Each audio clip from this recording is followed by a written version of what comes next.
Hi, welcome to another TeamSense Tuesday webinar. My name is Caroline Rizzo, and today I have the honor of moderating today's panel discussion.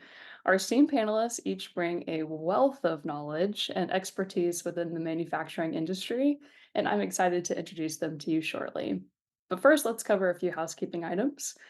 As always, questions are encouraged throughout the webinar. We just ask that you place them in the Q&A panel at the bottom of your screen, and we'll get to them at the last section of our time together. As you may have noticed, we are recording this webinar, so we will be emailing out the recording to all of our registrants via YouTube link in case you have to hop early or you'd like to revisit the content at a later time. You can always visit teamsense.com/webinars to see all the past and incoming topics too. Without further ado, let's introduce ourselves. My name is Caroline Rizzo. As I mentioned, I was raised and currently live in Austin, Texas. I know that Sheila and Cathy are big Buffalo Bills fans. I'll put it out there that I'm a big New Orleans Saints fan, so you know who I'll be rooting for this fall. See y'all at the Superdome. I am the marketing manager at TeamSense and moderate these weekly webinars as a way to learn more alongside our audience of HR and operations professionals. I'm excited to learn more from Cathy and Sheila today. So, Kathy, would you like to introduce yourself first? Yeah, thanks so much, Caroline and Sheila. I'm really, it's a pleasure serving on this panel this morning. And so thank you so much for the invitation. Again, my name is Cathy Wood. I'm a senior manager with BorgWarner. For those of you that may not be aware, BorgWarner is a tier one automotive supplier. It is headquartered in the Detroit metro area in Auburn Hills, Michigan. It's specific and manufactures mobility solutions. It's a global company. Our product portfolio is balanced between what we call foundational automotive components, again, specific to mobility, hybrid, and now getting into electrification. And where I'm sitting right now is my new assignment at our battery systems plant in Hazel Park, Michigan, where we manufacture battery packs for buses. Super. I grew up in Rochester. Oops, sorry. Sorry, I was just saying, super cool. I know you said I'm in automotive, technically in transportation, right? Yeah. I know, I just said, I said to our plant manager, I said, sometimes I'll tell people, oh, hey, it's just car parts, but now I have to just say, hey, it's just bus parts, relax, Um, but I did grow up actually in Rochester, New York, which is roughly an hour east from Buffalo. I am a diehard Buffalo Bills fan. I think that's where Sheila and I have made a strong connection in addition to leveraging Team Sense here at our location. But I do now live in the Detroit metro area. Ironically, I am located, or I live in Rochester Hills, Michigan. So I couldn't get away from Rochester. I do hold a bachelor's degree in pre-law from Michigan State University. That was my first connection to Michigan, I guess. And then I moved to Chicago after I completed my bachelor's at Michigan State, and I attended Loyola University and received my master's, earned my master's degree in HR and industrial relations. I began my career with General Motors. I was placed in a rotational program, and I started a metal fabricating plant in Marion, Indiana, of all places, a great location and right smack dab in the middle of the state of Indiana. I was brought in as actually a production supervisor, so I spent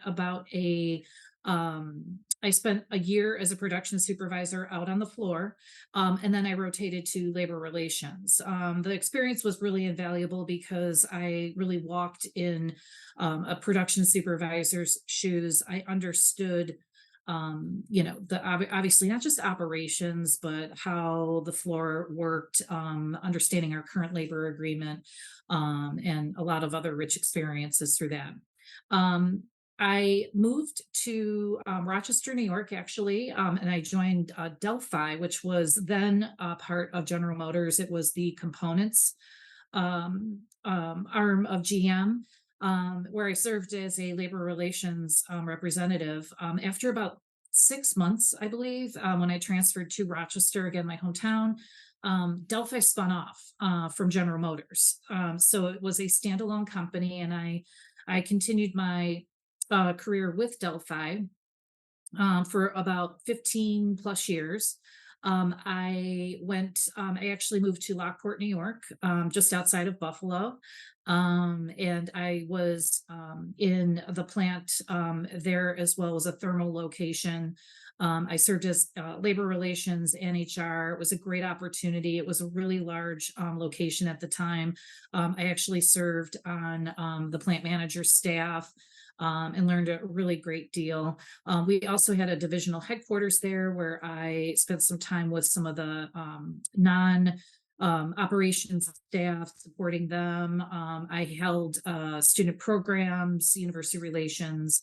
And then I moved to Michigan. Oh gosh, now it'll be 17 years ago, I think we moved to Michigan, my family and I.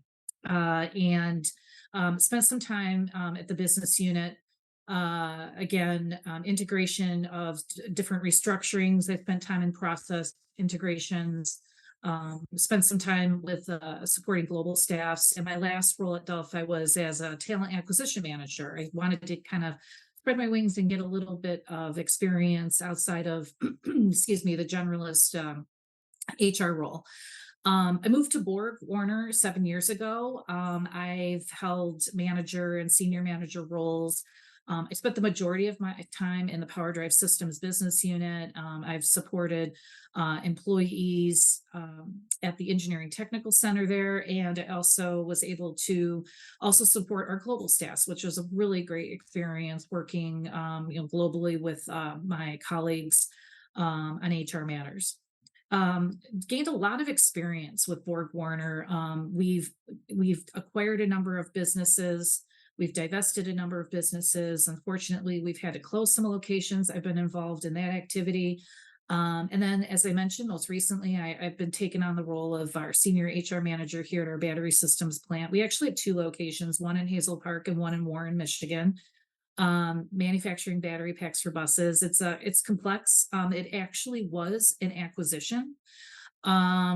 So it was mainly a startup. And definitely we are, feeling some of the complexity and trying to still integrate the business, trying to organize, stabilize recruitment efforts, process policy, and really just stabilizing the workforce and entering into that profitability era. But BorgWarner has committed a lot of money and investment dollars into our locations, from an electrification standpoint and just meeting with our charging forward strategy. That's awesome. That's a little bit about me. Yeah, wow. Well, like I said, Sheila and Kathy both are very seasoned, so thanks for sharing all of that. Sheila, you want to introduce yourself briefly?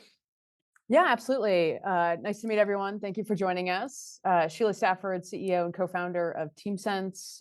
Prior to founding TeamSense, I have worked in and around manufacturing all of my entire career. Shared some, not exactly at the same location, but for sure the same time with Kathy at General Motors. Worked at Ford Stamping Plant in Buffalo. Worked at Whirlpool Corporation for a period of time, and so share a lot of the same love for the floor.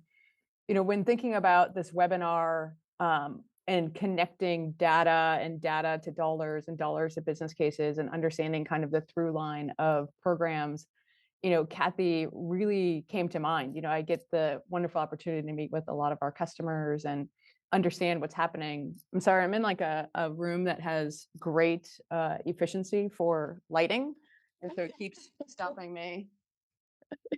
Here we go. Um, and so, meeting with Kathy and her team and just, the level of which she understood and was able to attach, the impacts of the programs that she's running in HR into the business case and how that matters quite a bit from a startup standpoint where the business is looking at the P&L likely a little bit different than some of the legacy businesses. There's a little bit more discerning eye. And so thinking about like who would be the perfect person to give us advice on this, Kathy came to mind.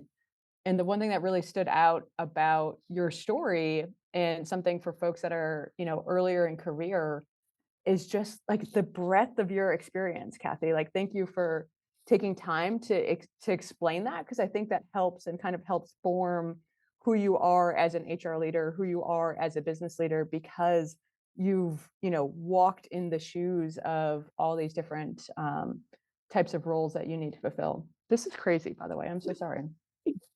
But here we are. You're actually fine with it off, so Yeah, maybe we'll stay like that. yeah. Yeah, well, I'm again super excited to have you both here today. For today's webinar, again, we'll go off slides, so we're having more of just a general conversation here.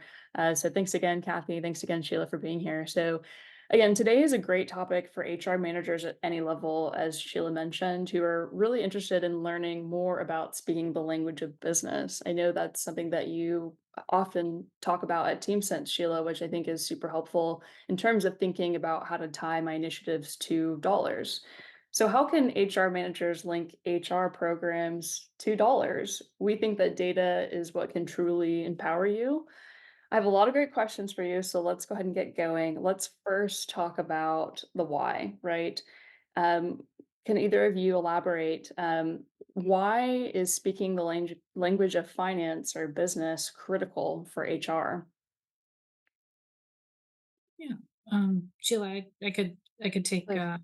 take that first. I think it's really important because HR is not just seen as human resources, it's seen as a business partner and a strategic business partner in that. And it doesn't necessarily mean you have to be on a plant manager staff or sit in a senior leadership role. You could be at a plant location as partnering with the business, maybe not at the leadership level. You can be sitting with different staffs because they definitely would like, your perspective. But kind of dialing it back to the plant, or even if you were in an engineering space, let's say, understanding what really drives the financials and what those financials mean that affect the bottom line. So just for an example, in the plant, inventory turns, what does that mean? Volume, what does that do to equate to dollars? Quality, people, we look at attrition, we look at attendance. So really trying to understand what are the key drivers and how that affects the bottom line and profitability of your business. How do you recommend people like understand that? So like say, they're new and like what would be your advice to somebody to kind of get, like what are the main drivers of this particular business and get that understanding? Yeah, and I really think that comes from, understanding whether you're in my role, where at a leadership level you're given KPIs, or from an HR standpoint, um, and then driving that down to my team and how we are helping support the business in that effort. I definitely think building strong partnerships as well, with not only your plant leadership team, namely your financial controller, really the ops managers, because as businesses evolve, especially where we are here in the electrification space, and it continues to evolve and change and be disruptive, quite frankly. What maybe my KPI is even at the start of the year, maybe mid-year changes, or I have some additional data points, or things that we have to focus in on that require attention. So really, again, understanding what the key your key KPIs are and how we can help support the business. Yeah, I think that's really key is again understanding those KPIs. So, in terms of really speaking the language of business, what are some of those key HR metrics or KPIs that managers, specifically in manufacturing logistics, should focus on, and really why are they important? Yeah. So, I want to talk about safety. It's really our overriding priority. It may not, I don't know if you would say it's HR related specific, but looking at our total recordable rate, our injury rate, our lost time, injury rate, those things, obviously our people matter the most, our resources, why things are happening, how we're doing problem solving, with so a recordable or a near miss, for example, does not happen again, how that communication, our injury rates, if it's at work, there's workers compensation, that's a cost to the business as well. I think the second one, one of the second key drivers is engagement. And a lot of people are saying, well, how do you measure engagement? Employees who are highly engaged are definitely more productive, and more, the business is more positively impacted in terms of productivity, less attrition, et cetera. Recently, our company, we have a biannual engagement survey, which measures employee engagement as well as enablement. And that's really how we do our work and how the company is fostering that. So a lot of data, it comes from the enterprise, it comes from the business unit level, and then it comes from the site level. So you have specific action items that, or rather, a key metrics, key pieces of data that you look at, and then you take a step back and looking at what are the biggest drivers to improve engagement and to improve enablement, and having focus groups around those items to close gaps. It's bottom up communication, and then it's top down communication. Hey, we listen. Here's what we're going to do to improve ourselves. The third, the third metric, a big one is absenteeism. Obviously, high absenteeism contributes to a high cost. For example, overtime. We're really looking at that very closely. The amount of hours worked, how many people are absent, overtime dollars, an enormous cost for our business. Attrition, that's always not only from an hourly standpoint, but from a salaried standpoint as well, why people are choosing to leave the organization. There's a major, there's obviously a really large cost to attrition when you have to replace employees. You may have to use agencies, or from an hourly standpoint, they're right on the floor. They have a lot of knowledge on the product and quality on how things work. And so it's just, continuing to train people. So that's a costly metric as well. And those are some of the, key metrics that I'm focused on here in our plan. I love that. I would say like one of the things that we hear a lot, and if you could help kind of unravel a little bit, is like, okay, so you get this biannual engagement survey, you get the results, you run your workshops, you know what you want to go after. How do you start getting approval? Because typically like you need some sort of budget to like go after that. Like walk us through like how do you get approval when engagement is something that takes a while, right? Like you're not going to necessarily see like, oh, great, like you threw a pizza party, now everybody's happy. Like that doesn't solve the problem. So like give us a sense for like how you've put together cases to actually move the needle on engagement and why that matters. Yeah, no, that's it's a great question. But in my opinion, some things don't cost a lot of money. Now, I recognize, just as you mentioned, having a pizza party, it's not going to change overnight. We're in a unique situation here because, as I mentioned, this was an acquisition, and so we need to really integrate the location with our culture. It was a startup, so we kind of have twofold, but for example, some of the things that we're focusing on that we saw as feedback from our workforce is communication. Communication doesn't cost a lot of money. It costs time, but it's time well spent. A lot of, there may have been communication to a subset of employees, but it really didn't get throughout the organization, understanding what our mission is, what's going on with safety, what's going on with quality, who our customers are, what they're expecting from us. And so the plant manager and I have come up with a robust communication plan. It's going to take some time maybe for employees to come off the floor, some time for us to communicate, but again, it's time well spent. The a couple of other, things that we're doing here is in community involvement. A lot of people feel good about volunteering, and that's one of our core beliefs is responsibility to our communities in which we work. So, crafting committees, having maybe what we're thinking of having a charity every quarter that we engage with, and also establishing a long-term engagement with a non-for-profit or an activity, something in our local area that we can establish a long-term relationship with. So for example, hey, Mondays that's the BorgWarner Day that employees come in and they volunteer. And we are going to be giving employees paid time off of work to do that. So they're not feeling pressured into taking their valuable vacation time, or, so it's kind of a twofold. So these are things that don't require a ton of money, but that, some of the smaller things that you can do to improve engagement. And how do you know that it's working? That's another great question. So we are going to, a couple things. One, there is the biannual survey, but that's really just, over time, how we're improving in our results. And obviously we look at it from, the 2023 survey, and then in 2025, when we do it, we'll look at those results. But I think directly, you can see in the numbers. And what I mean by that is you could see, specifically in volume, the amount of product that we're producing is almost double the amount of product we were producing at this time last year. And obviously it's quality too, making sure we are producing a quality product.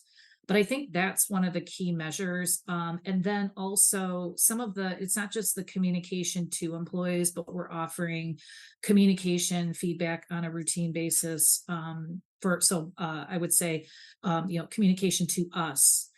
How are we doing? What's working? What do we need to improve upon? We're going to be implementing a suggestion program as well, so we can really hear what's happening. And so it's continuous improvement, maybe just not on engagement survey results, but hearing that, people are, how they're feeling. And obviously bottom line is attrition too. If people are leaving the workforce, why are they leaving?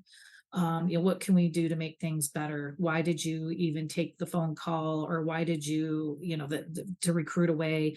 Obviously there's some things we can and cannot do to retain people, but that's key, especially those that are really helping us make a difference. So it sounds like, again, engagement, absenteeism, communicate, they all kind of have this thread needling between the three of them. A question that I'm curious about is, you talk about collecting data through surveys. What's kind of the vehicle that you utilize to really collect the data? How do you communicate with employees? We talk with customers who they have to go down to the floor of the clipboard and actually go up and talk with people individually. Is there a way that you've found more efficiencies with being able to actually collect that data? Yeah, I think I think it's a couple of things. One, just again, understanding what why, helping others understand why we are collecting data, and being very intentional about what we're collecting. Mhm. Um, just helping, building those strong partnerships with, our plant operations managers, the supervisors on the floor, but really understanding what drivers and why we're doing so, and helping everyone. We're not just collecting data, we're not just asking you to do the survey, but why are we doing that? What impact is it going to make to the business? We talk, and just maybe pivoting a little bit, we talk a lot about data integrity. It's all great to collect all of this data, whether we shelve it or whether we do, but really being, again, intentional, but ensuring that our data that we're collecting does have integrity, and what maybe we're inputting into a database for our people system, for example, ensuring that we're accurately counting headcount, and our terminations are and our hires are being done timely at cost centers. Even putting in someone's address in the people system, if it's incorrect and they weren't getting direct deposit, they don't get a paycheck. Yeah.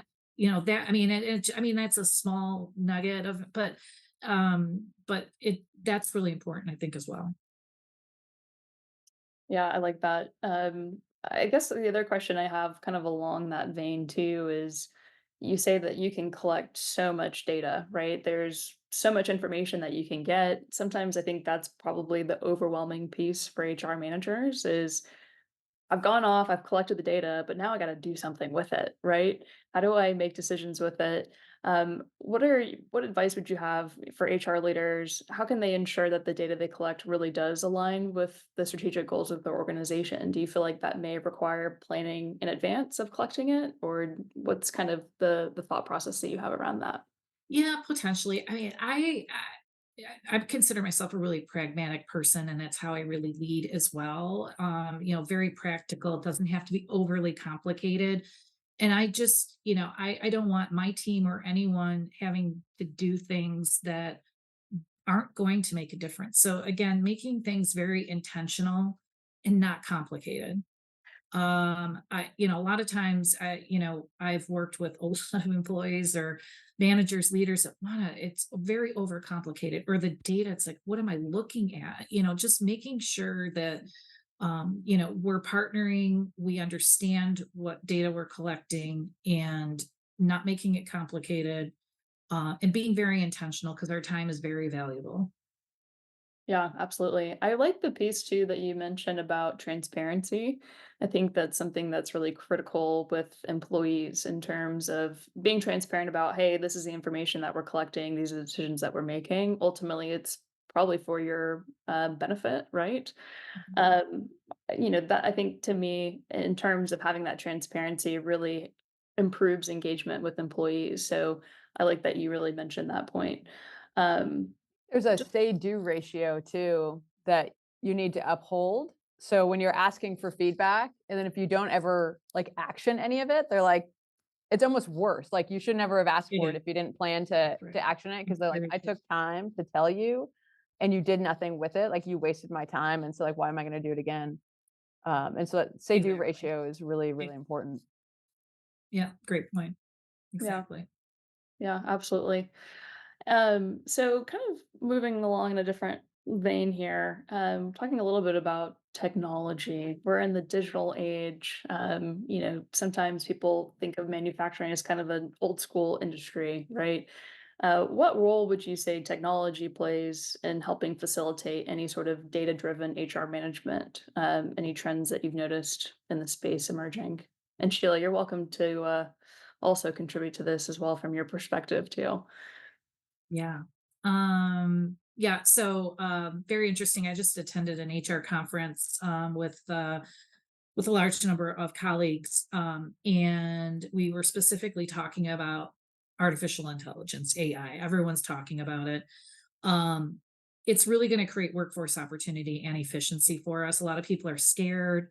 A lot of people feel it's way too risky. You hear Chat GPT Copilot is a big one that we're now using here at BorgWarner. It continues to evolve and be, really disruptive, if you will, kind of in the way we're working. But again, we really need to quickly weigh the risks and rewards of utilizing it. Our talent VP, she kind of demonstrated Copilot, and she kind of had a funny story, just of how she didn't know, how it was going to work, but when she started, and just little things like trying to create presentations that may have took her 2 hours to do, it took her 20 minutes. You know, creating interview guides, job descriptions, and even she showed us kind of a language translation. She does not speak fluent Chinese, and it was in Mandarin, I think the one example was, and the other was in German. Just in a training that she used AI. But the again, just going back to data integrity, what you put in has to have clean data, because what it spits out, it's not a person, it's not someone that has feelings or is going to be analyzing that it's correct. So you really have to have some clean data when you're inputting what you want something to look like.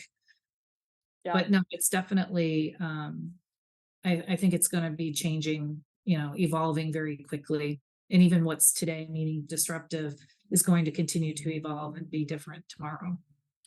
I think there's a massive trend, and we're both like TeamSense as well as BorgWarner, and you specifically are sitting in the center of, which is kind of this rise of the frontline worker.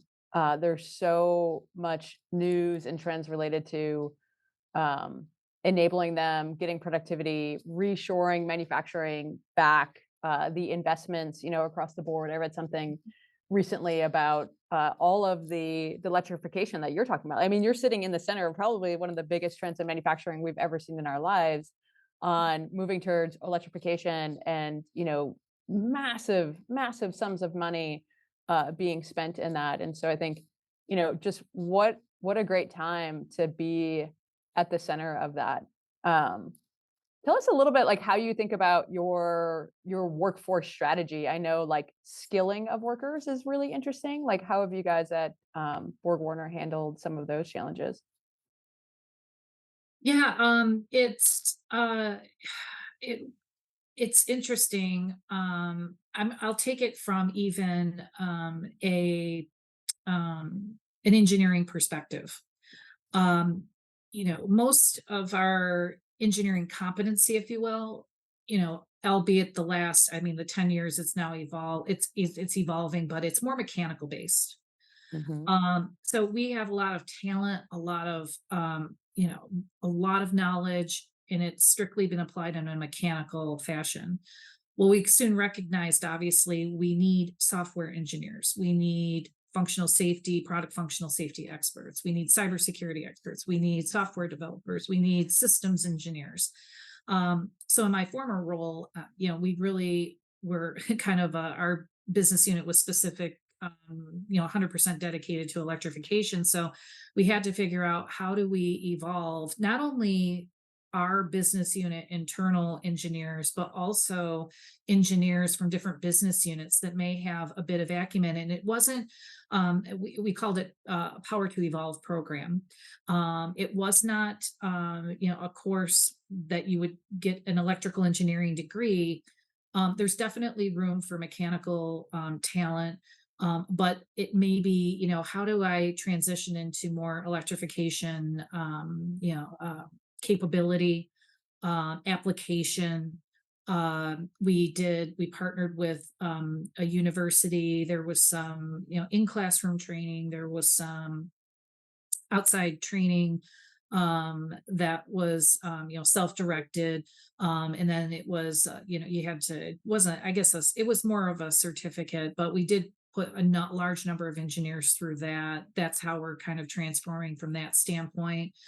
But definitely, to your point, I would say, and I think Mary Barra from General Motors said that, geez, in the last, 5 to 10 years, there's been so much change, and specifically in the automotive industry, than in Mhm. 30 plus years.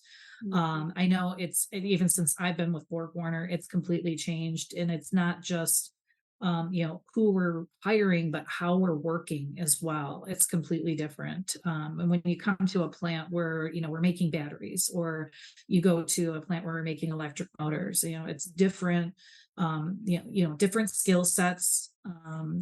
We even been talking as a team, and I've been here 6 months, and, we had a large population, probably the largest population here. Classification is assembly operators, which is, I would say non-skilled labor. But now we're pivoting that we need more technical people, not engineers per se, but those employees that have a level of technical acumen that can help us solve problems, fix equipment. So it's not just, like it was used to when we were putting together plans for hourly employee progression. You don't, if you want to be an assembly operator, that's great for the rest of your career, but there's other options, more technical, and also in leadership positions that you can pursue. So it's just a different mindset, I think, than the traditional mindset that we've had in the past. I love the way that you guys have approached it. I think, through this conversation and even, my visit, like what's super clear is your commitment to investing in the workforce, right? Like you see a problem, you're like, oh, interesting. Like we're highly mechanical. Like how might we start shifting our workforce towards electrical? Like for sure, there's hiring. Like you're always going to be hiring. There's always going to be kind of movement of workers. But for the math, you're like, okay, like let's do something about it and invest in the people that we have.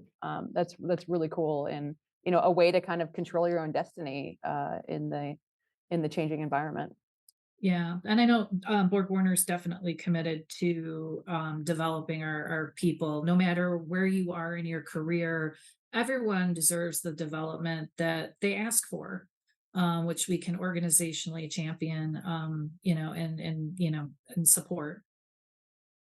When you get these development programs and kind of going back towards the top of the conversation, like being a data-driven HR leader, I think now it's apparent and obvious, right? Like here we are, like all this money's flowing in, but like back the train up, like when you guys first started, like how did you get that like initial kind of kickoff to really invest in those spaces when it wasn't so obvious? I think maybe post COVID is probably the moment where a lot of the attention flipped to the frontline workforce, but like clearly you guys have been investing in helping kind of reskill and upskill your workers for years. Tell us a little bit about kind of before and what you used to get those programs kicked off.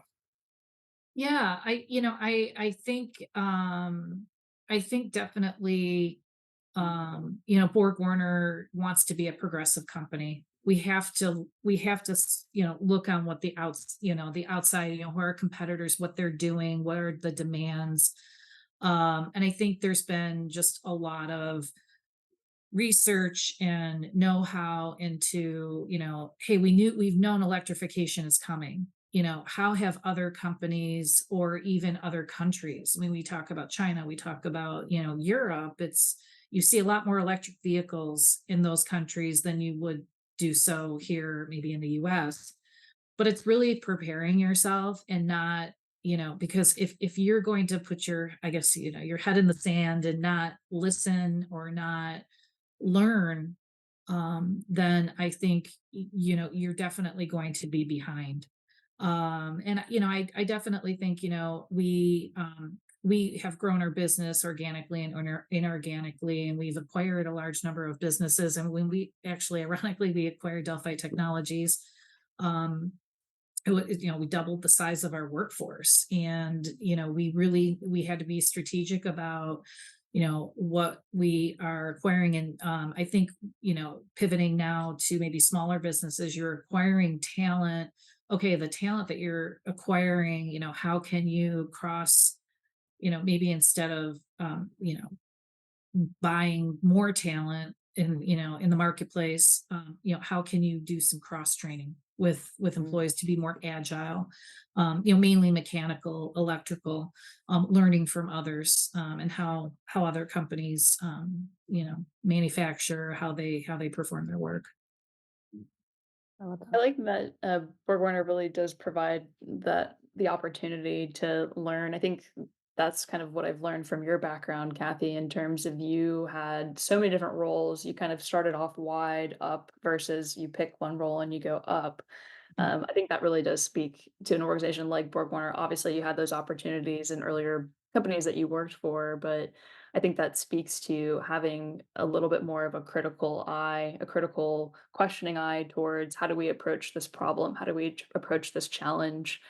You can kind of think of it in a very different way because you're not just in your HR lens. You've had different roles that have helped you really think outside the box more, which I Mhm. think is great.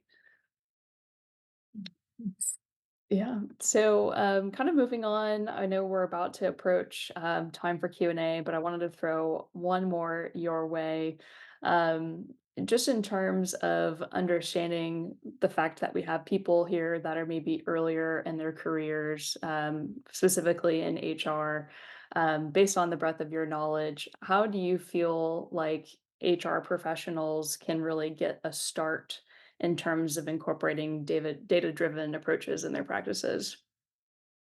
Yeah, I think just being genuine, have a genuine interest, listen, learn, have confidence, participate in the conversation. I know sometimes that's uncomfortable when you're not really sure I mean, I sit in the I sit in the plant staff meetings. In fact, in about an hour, I have our plant staff meeting, and some of the things that are being or talked about. Like, I have no idea what some of the items they're talking, arc flash, and what's the financials and our. But I try to listen. I try to learn. I try to be a good partner, because I think as much as they want, maybe they're not.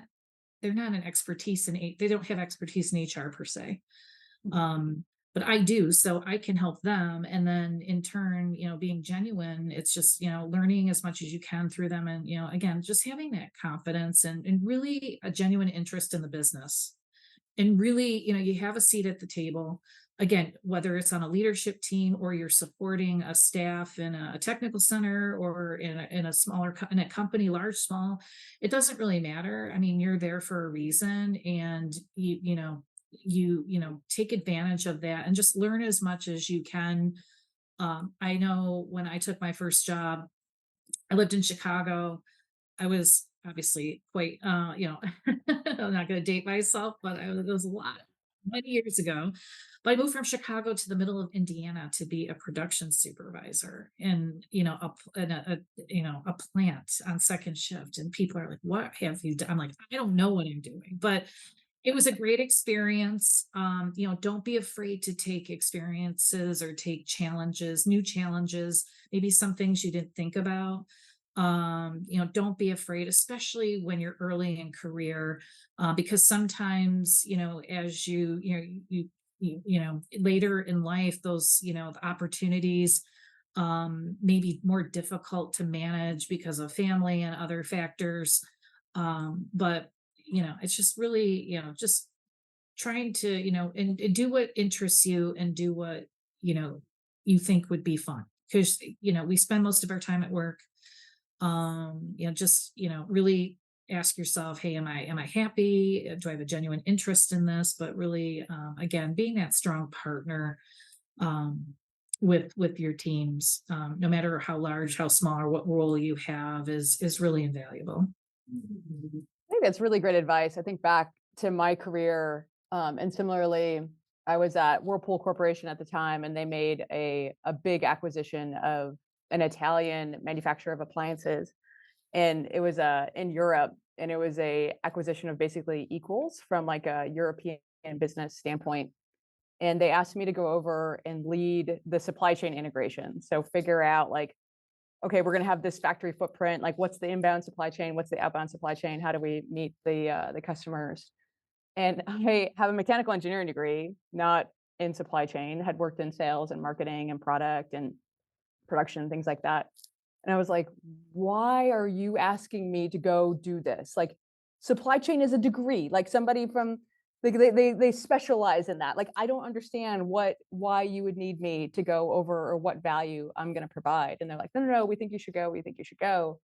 And so I went over, and what was so interesting was kind of just the mantra that you were talking about is like, you just have to be curious. Like, Mhm. we had two different sets of folks over there that had plenty of supply chain degrees, that lived in Europe. What was Mhm. interesting though was the two supply chains were opposite. So one was upstream, one was downstream.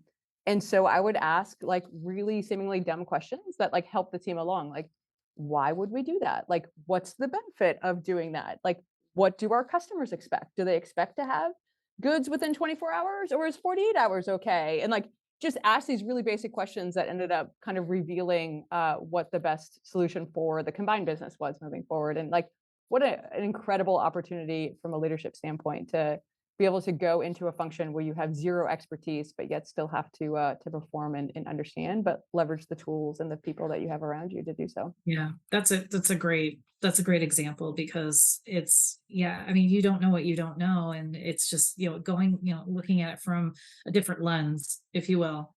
Uh 100%. and I mean, example, our CHRO, she has not had a position in HR. She wasn't an HR assistant, HR partner, HR manager, director. She had a wide breadth of experience, but what she's very skilled at is people problem solving, and she gets it. She's been in operations, she's been in engineering, she started off in IT. So, you don't have to, I guess, be a expert in the function, if you will, to be effective. I think you demonstrated that in your example, Sheila. Yeah. As someone that's like earlier in their career, I will say the intimidation of feeling like you have to be an expert at something can prohibit you from trying to just jump in and learn. I think from my perspective, I've really learned how to embrace the fact that if I'm a little bit scared, that's probably a good thing, right? If Mhm. I'm a little Yeah, bit scared, if I'm a little anxious, then actually lean into that and you will have such a better outcome because of it. And you'll learn and push yourself and really learn more things about yourself. A lot of the times when I've taken chances on things that I said, well, why are they asking me to do this? This is not something that I have any experience in doing, but they know that I have these other skills that tie into it. I learned, wow, I actually really like this, and maybe I actually absolutely. really want to dive head first. So I really appreciate both of y'all's perspectives on that. And I think that's a huge learning for anybody early in their career, or maybe someone wants to get involved in HR and they never did, and here they Right, are today. right. Okay, so I'm just keeping an eye on the clock. We're running low on time, so I wanted to go ahead and hop into our Q&A section. We just have a couple questions come through. Before I do that, though, I always like to share a little bit of a sneak peek preview of what's going on next week. So we do have our Team Sense Tuesday webinars. Next week is an exciting one. We have another customer joining us. We're talking really about modernizing attendance tracking, how we've had an example of a customer that really transformed their attendance tracking and really doing without an app. We'll get more into kind of the nitty gritty with TeamSense and how we do that, but excited to have Kirk host us next week and have Jennifer Montes joining us. So make sure that you register.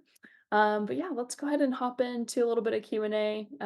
Also, I'll throw this up too, of course, if you ever want to get in touch with us, if you ever want to come join another webinar, this is how you can kind of get in touch with us. Obviously, if you ever want to see a demo of TeamSense, come join us.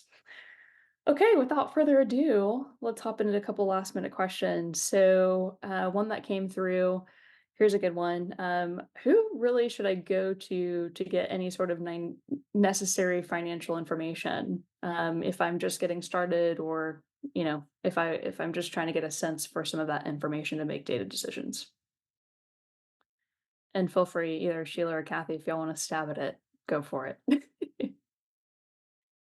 Yeah, I think the first probably person you from a financial standpoint is definitely partner with your whether it's a plant controller or finance manager and analyst where you are no matter really what role I've had in the plant here. I'm obviously partnered quite closely with our controller, but also um, definitely in other areas, anyone that can provide you with some financial data that may help you in making a decision, whether it's cost of a hire, how much are we budgeting for, I guess fringe, benefits, things of that nature for every hire. What does that look like?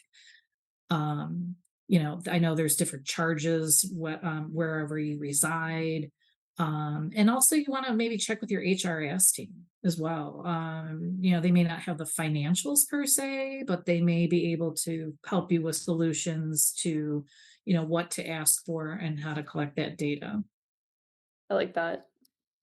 And Kathy said this in so many words too, is just get really curious, right? So you see inventory turns is one that you mentioned. And so you might say like, oh, okay, it's interesting. We're tracking inventory turns. Can you help me understand, like, what is that formula? Like, what does that mean? Like, what's the impact when it's, above or below the target? Like, why would we target that much? And like, just get super curious and you'll learn a lot. And I feel like finance people often get like a bad rap of being, like nerds with like glasses, but like what you'll find is like they're actually in love with the numbers and they were like be more than excited to like share with you their own passion for like what those numbers mean and what they tell you about the underlying business.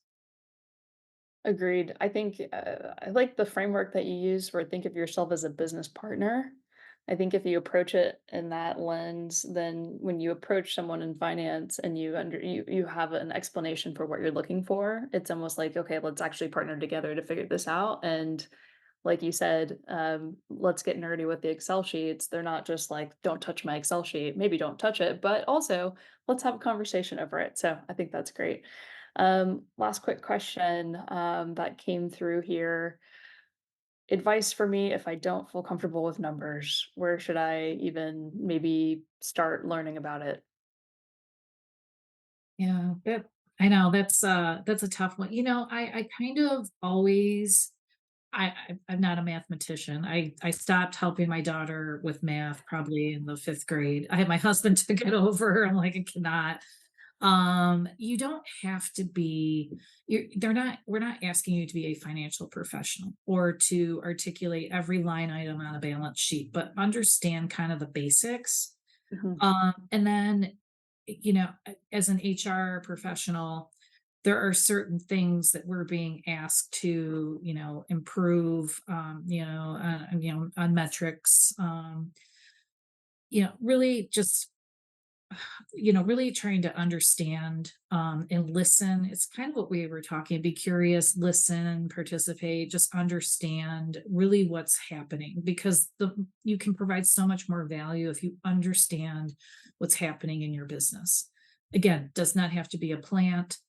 It could be a technical center you're supporting, but just maybe dialing it back and putting an HR lens to it, and help you understand, okay, what's the people cost around this, what are my what's the cost of hiring this person, this talent, versus keeping a third party here employed, that's costing us, that's just the most recent example I have. But kind of trying to put it, dial it in, being, don't make it complicated, but really understand, but then try to maybe put an HR lens to it, because then it kind of resonates a little bit more. You understand the numbers maybe somewhat more if you put in kind of an HR, um, spin to it, if you will.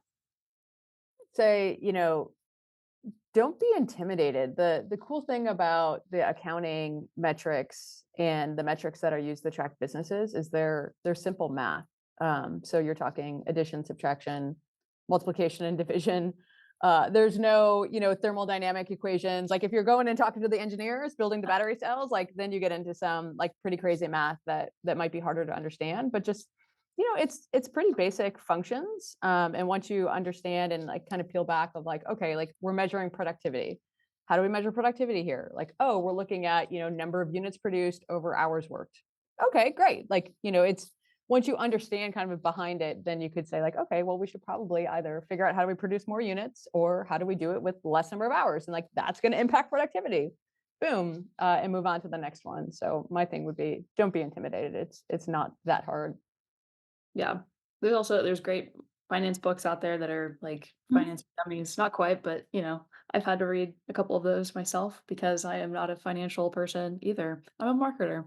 But yeah, this was super helpful. And Kathy, really appreciate your time. Your experience is just incredibly impressive.